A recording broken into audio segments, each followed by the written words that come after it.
vamos falar aquilo que o Senhor nos direcionou e colocou em nossos corações para falar. Aqui, baseado em Romanos capítulo 7, versículo 24, alguns intérpretes da Bíblia, eles dizem que Paulo estava se referindo ao tempo que ele não era crente. Porque no capítulo 6, ele está falando um assunto, depois o capítulo 7 é outro, e no capítulo 8 ele volta a falar do assunto do capítulo 7. Mas, na verdade, Paulo não estava falando de algo que era antes da sua conversão, mas de algo pós a sua conversão. Ele estava falando como crente em Cristo Jesus o que acontecia com ele.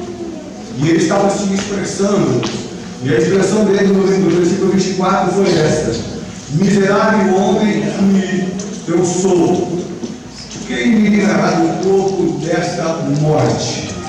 Aí, se você quer entender essa palavra de Paulo, também está em Gálatas, capítulo 2, verso 20, onde ele diz assim: não vivo mais eu, mas Cristo vive em mim. Amém, queridos? Não vivo mais eu, mas Cristo vive em mim. Por que Paulo estava dizendo essas palavras e escrevendo isso àqueles que aceitavam a Cristo como seu único e suficiente Salvador? Fosse em Roma, fosse na Galáxia, fosse onde fosse, ele explicava a palavra de Deus. Se você quiser acompanhar, nós vamos começar a falar o porquê que ele disse isso. Vamos para Efésios, sentadinho com os irmãos então, no capítulo 4. Efésios, capítulo 4.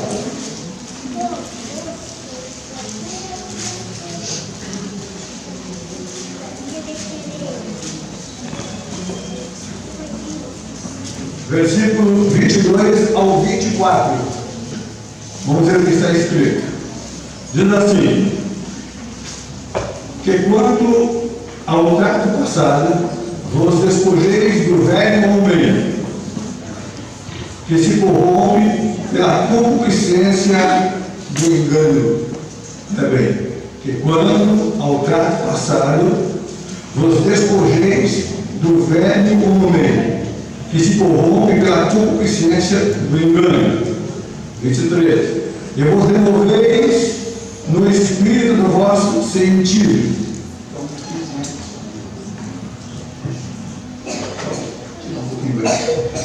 E vos renoveis, olha bem. E vos renoveis no espírito do vosso sentido. Versículo 24. E vos revistais do novo homem, que segundo Deus é criado em verdadeira justiça e santidade. Viu? E vos revistais do novo homem. Sabe quem colocou as palavras a respeito dessa interpretação de uma maneira maravilhosa? O príncipe dos pregadores chamado Charles Spurgeon, que viveu entre 1800 e 1900. Considerado o príncipe dos pregadores porque realmente era um instrumento nas mãos de Deus. E ele foi o que melhor falou a respeito desse assunto. E esse assunto é muito importante para nós que servimos ao Senhor. Amém? Acompanhe agora em Colossenses. É o mesmo assunto. Colossenses. Vamos para o capítulo 3, versículo 9 e 10. Colossenses, capítulo 3, versículo 9 e 10. Diz assim no versículo 9 de Colossenses: não mentais uns aos outros, pois que já vos despistes do velho homem com os seus feitos, e vos revestistes, versículo 10, do novo, que se renova para o conhecimento segundo a imagem daquele que o criou. Amém? Então aqui vocês veem que tem o velho homem, a velha natureza, e que tem o novo homem, a nova natureza. E essa nova natureza, esse novo homem, a Bíblia diz, olha bem, eu vou revistar, nós temos que ser vestidos desse novo homem, que se renova para o conhecimento segundo a imagem daquele que o criou. Então estamos precisando do conhecimento de Deus. Porque a Bíblia nos ensina que nós devemos conhecer e prosseguir em conhecer o Senhor. Bom,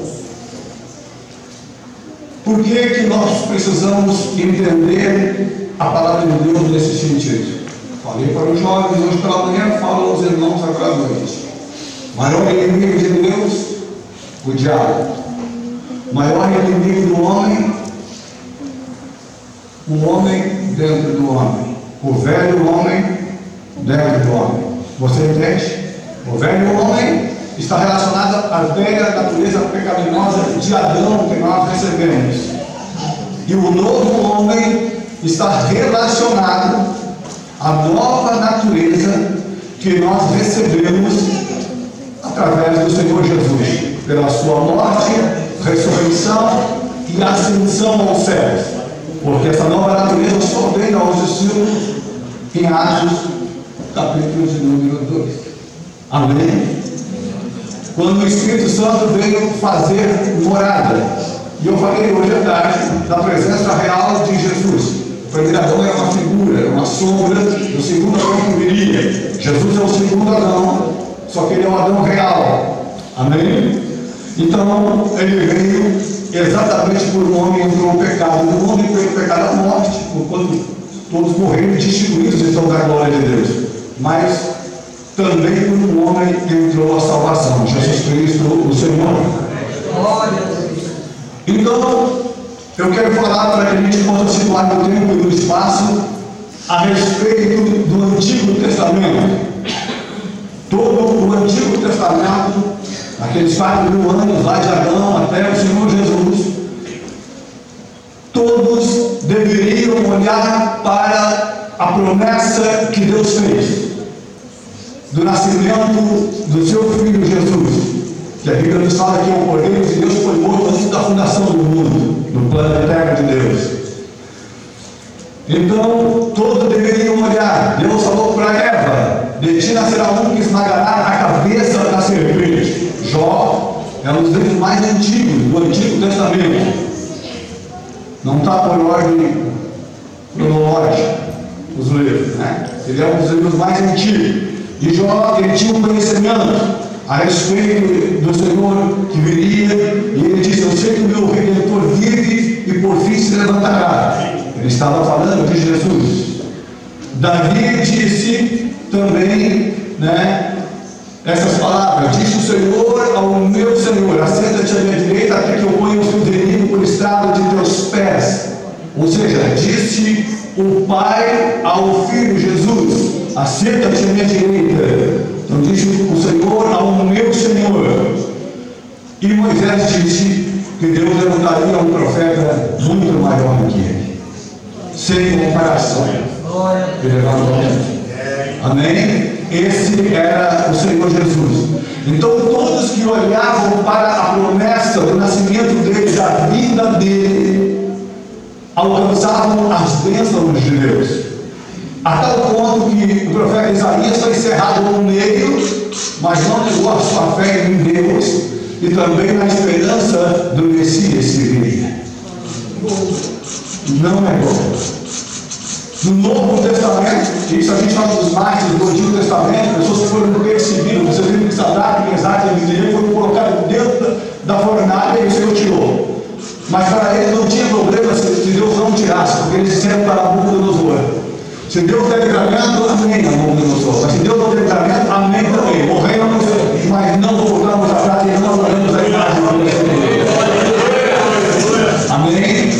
Porque eles tinham um relacionamento com Deus. Eles tinham um relacionamento pela promessa com a pessoa de Deus. Você entende? Eles tinham um relacionamento com a promessa da vinda do Senhor, com a pessoa de Deus. Porque quem é o quarto homem que estava na fornalha? Amém?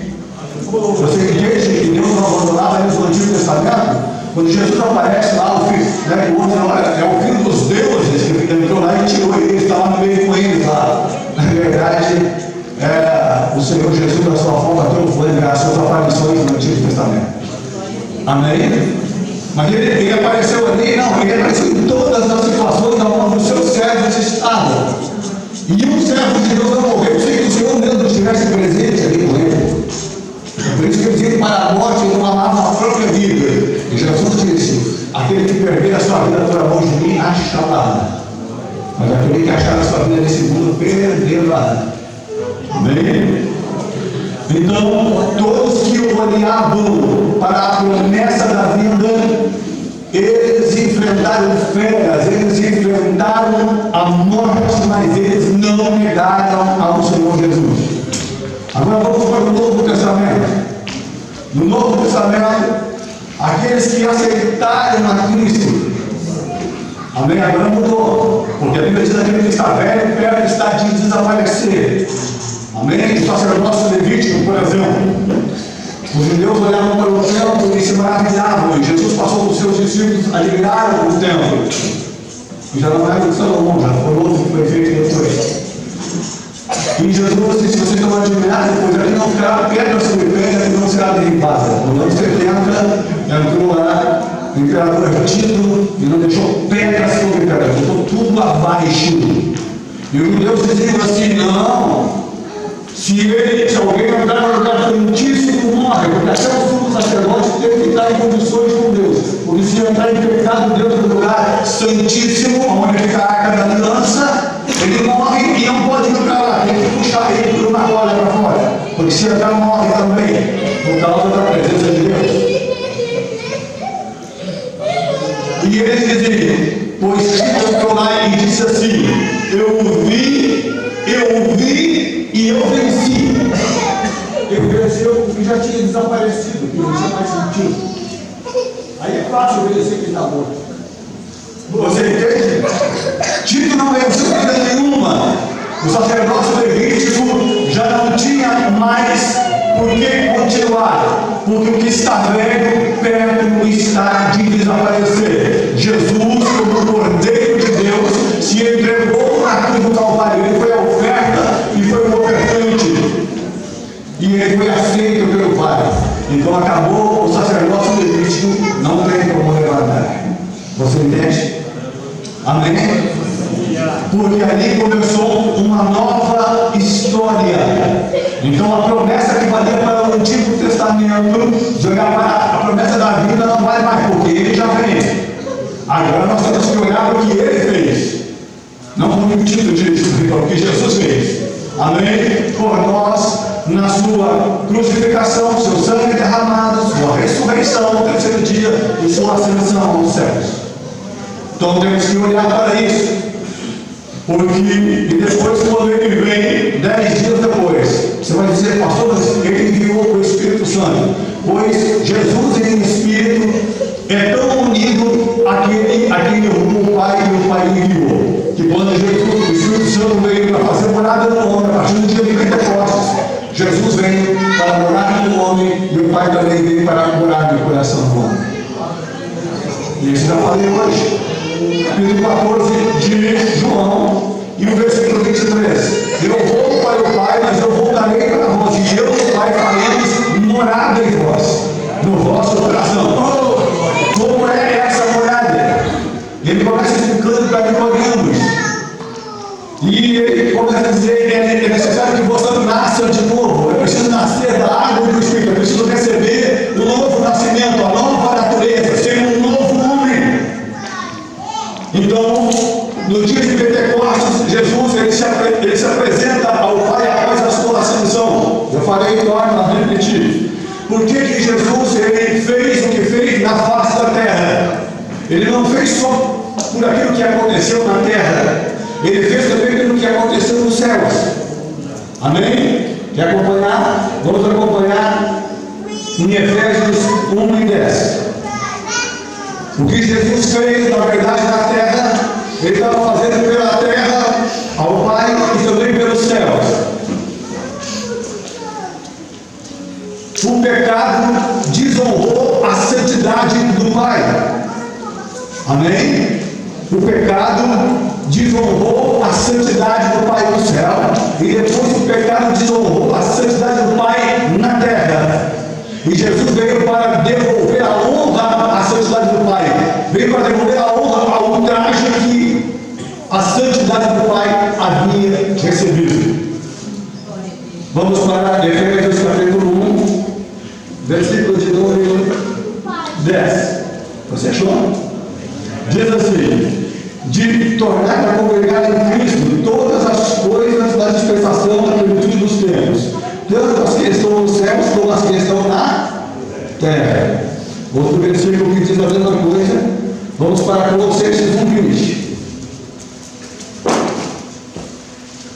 Colossenses 1:20. De que havendo por ele feito a paz pelo sangue da sua cruz, por meio dele, reconciliasse consigo mesmo todas as coisas, tanto as que estão na terra como as que estão nos céus. Amém? Pelo seu sangue, o que ele fez na terra, ele reconciliou as coisas da terra e no céu.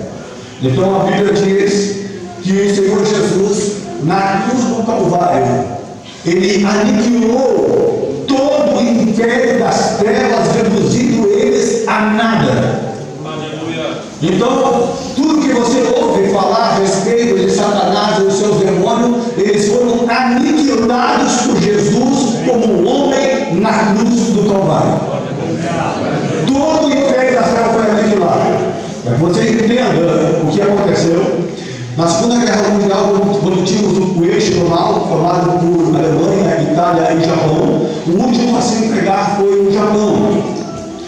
E quando o Japão foi se entregar à rendição após duas bombas atômicas, é claro que a gente não concorda com aquilo, em Hiroshima e Nagasaki, mas aí foi o modo deles se entregar, porque eles pensaram que o Japão seria devastado, mas os Estados Unidos só tinham urânio enriquecido para duas bombas. Então aquilo foi um efeito dominal para atingir o psicológico. Então duas bombas foram suficientes naquela época, que hoje tem mais urânio enriquecido, mas naquela época tinha para duas. E aí o Japão se rendeu e encostaram um navio lá no Japão, nos Estados Unidos. E lá estava todo o alto comando dos Estados Unidos, representando as forças aliadas.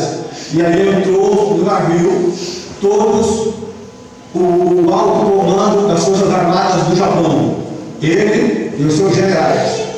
E aquele que era o responsável pelas forças armadas, quando ele chegou e ficou diante do general dos Estados Unidos, representando o presidente dos Estados Unidos, ele começou a tirar todas as insígnias da roupa daquele homem. Ele começou a tirar aquela condecoração de honra, dizendo que ele tinha autoridade. E naquele momento ele representava até o imperador do Japão. E aquele homem ficou apenas com a roupa lisa. Ele foi destituído de toda a autoridade. E uma vez que ele foi destituído de toda a autoridade, isso valeu para todo o Japão. Todo o Japão. Ou seja, um soldado das forças aliadas que estivesse preso em qualquer parte do Japão teria mais autoridade do que qualquer general japonês, porque eles perderam a guerra. Você entende? Um soldado dos Estados Unidos, das forças aliadas, teria mais autoridade. Você não entendeu? O irmão mais simples do corpo de Cristo tem autoridade sobre os maiores demônios do inferno, porque Jesus não fez a nada. É isso que a Bíblia está dizendo. Amém, queridos? Então, que Deus nos abençoe. O Senhor Jesus estava então devolvendo a honra à santidade do Pai que havia sido ultrajada. Só que agora Jesus paga o preço pelo pecado. Ele paga o preço pelo nosso resgate. E a Bíblia diz que quando ele sobe aos céus, ele leva para dentro da divindade a nossa humanidade. Porque agora ele leva a natureza humana juntamente com a divina ao encontro do Pai. E o Pai diz: assenta-te à minha direita até que eu ponha os teus inimigos por estrado dos teus pés. Ora, como filho eterno de Deus, sempre se assentou à direita do Pai. Mas agora ele é o filho do homem. Ele é o filho do homem também. E ele precisa receber a autoridade do Pai. E o Pai diz assim para ele, porque como filho do homem, ele só podia estar num lugar ao mesmo tempo. Como Deus, mesmo como ele na terra, tem tudo que é lugar. Ele é onipresente. Mas como homem, ele só podia estar em um lugar. Eu falei isso hoje. Mas agora o Pai diz: agora tu pode unir a tua humanidade com a tua divindade. E agora tu pode usar as faculdades, os teus atributos divinos para estar com o homem em todos os lugares ao mesmo tempo. Jesus está aqui. Amém. Há um só mediador entre Deus e os homens, Jesus Cristo, homem. Amém. Por isso que ele nos entende, por isso que ele nos compreende, porque ele levou para dentro da divindade a nossa humanidade. E agora ele nos concede uma nova natureza.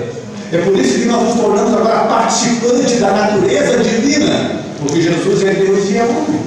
E como ele levou a humanidade para dentro da divindade, quando ele faz do novo homem, esse homem se torna participante da natureza divina. Somos herdeiros de Deus e co-herdeiros com Cristo Jesus. Amém? É isso que a Bíblia está afirmando. Só que agora o que vale para o Novo Testamento é essa nova natureza. E essa nova natureza recebe aquele que aceita a Cristo como seu único e suficiente Salvador. Amém? O Espírito Santo veio morar em nós. Sabe onde se localiza essa nova natureza em nós? Em nosso espírito. Porque a Bíblia chama essa nova natureza de homem interior. Ele nasceu de cima para baixo, de dentro para fora, e da água e do Espírito. Amém, irmãos? Mas o homem exterior, esse que Paulo disse, miserável homem que sou, quem me livrará do corpo desta morte? Este foi herdado pela desobediência e pelo pecado de Adão e Eva. E esse homem exterior, a Bíblia diz assim, através de Paulo: o bem que eu quero fazer eu não consigo, e o mal que eu não quero opera na minha vida. Você entende? Agora, o novo homem em nosso espírito, veja bem, quando eu falo do velho homem, eu não estou falando do nosso corpo físico, porque se Adão não pecasse, nosso corpo físico não teria problema algum. Mas eu estou falando desse princípio, o pecado como um princípio contra Deus. Sabe quando os irmãos dizem que se Jesus não viesse pagar o preço pelo nosso resgate, nós estávamos perdidos? É verdade. Porque quando Adão e Eva pecaram, eles pecaram contra alguém que é de caráter infinito, que é Deus. Então, logo, o que eles fizeram vai trazer um resultado de caráter infinito. E se Jesus não interrompe isso, eu não tinha o que fazer. Se Jesus não veio como o Cordeiro de Deus que tira o pecado do mundo, estávamos perdidos. Porque agora o que Jesus fez também é de caráter infinito. Amém? Então, da parte de Deus, nós temos um selo de garantia.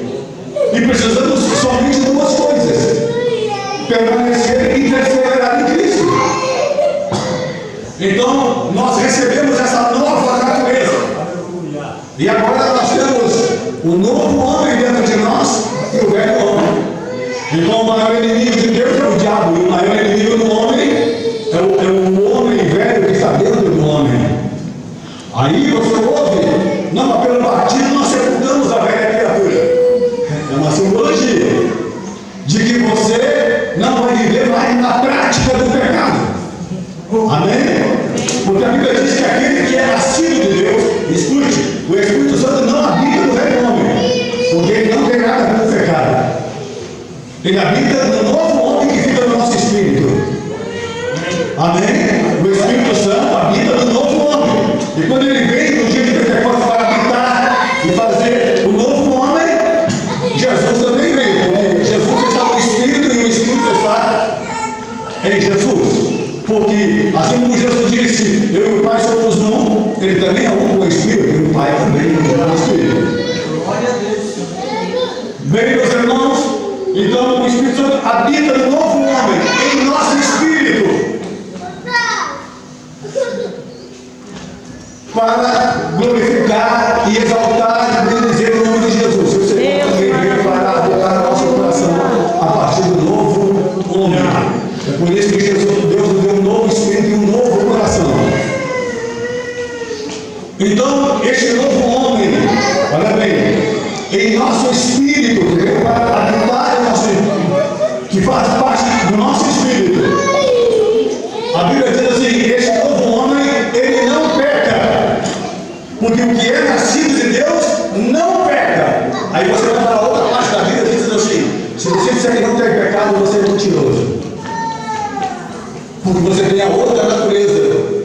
que é pecadora e que se levanta contra tudo que se chama Deus. Amém? Você acha que você, com a natureza pecadora de Adão e Eva, você viria para Deus? Você acha que você estaria aqui hoje pelos seus méritos? Não. Ninguém que serve a Deus serve a Deus pelos seus méritos, porque em nós só há méritos.